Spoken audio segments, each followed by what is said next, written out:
From healthcare, real estate, advertising to education, virtual reality has its application across industries. Perhaps the reason why many say it could be the next big thing. We now have with us Gautam and Tithi Tewari, the founders of SmartVizX, a virtual reality solution startup in the real estate sector, and they are going to tell us all about how VR can change the way we do business. Gautam and Tithi, welcome to the show. Now, guys, 15 years of work experience in the architecture and design space, and then you decide to, sort of make the shift from a comfortable career into starting up SmartVizX. What inspired you? It was, I think, Tithi's entrepreneurial spirit that really took over, and we made the big decision of being on our own. Now, why we are doing what we are doing?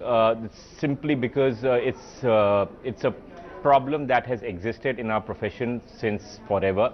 So the problem that we are trying to address really is that if we were to design a house or your office or your yacht or whatever you kind of commission us to design for you, we would be not able to give you anything more than pretty pictures and predefined walkthroughs. It's really interesting how you're bringing the angle of gaming into architecture to sort of create unique business solutions.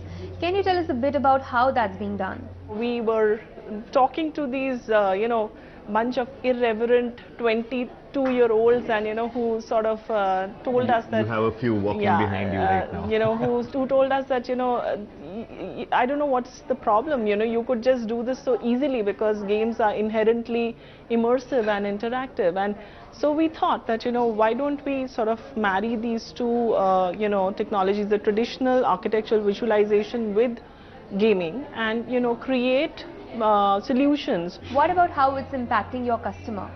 We took this technology to for it to be cross-platform. When I say cross-platform, it's basically penetration of the technology into for every person who may also not be able to afford the head-mounted devices that you would have seen today. So head-mounted devices do cost a bit more money right now. So we created solutions that were available off the internet. And when I say internet, even in connections that were as low as 2 Mbps, the technology the web-based technology that we have created runs on that sort of an internet speed.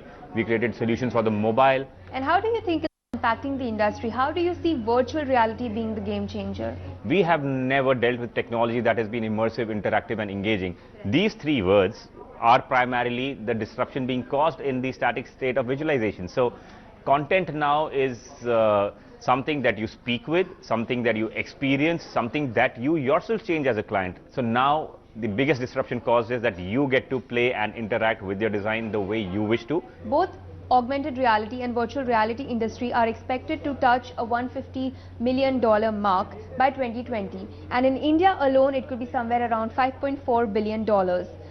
The market worth. What kind of sectors do you think will be next in line to adopt this technology, and what kind of infrastructural support will we need to bring this forth? There are large enterprise-based use cases coming through. Healthcare is one of the biggest ones. Live events is another one. Real estate is also seeing significant sort of... It's anything that needs visualization. And because the medium has been largely static, is just waiting to get disrupted, right? Healthcare needs that amount of decision making, that amount of visualization in terms of how you would really go and perform a surgery, so it really helps. Learning and development is something that we are very seriously looking at right now. We have a very senior person helping us develop learning and development based content. So these 4-5 industries put together are already seeing significant traction. We are getting calls by the day right now in terms of, hey, can you guys do this for us?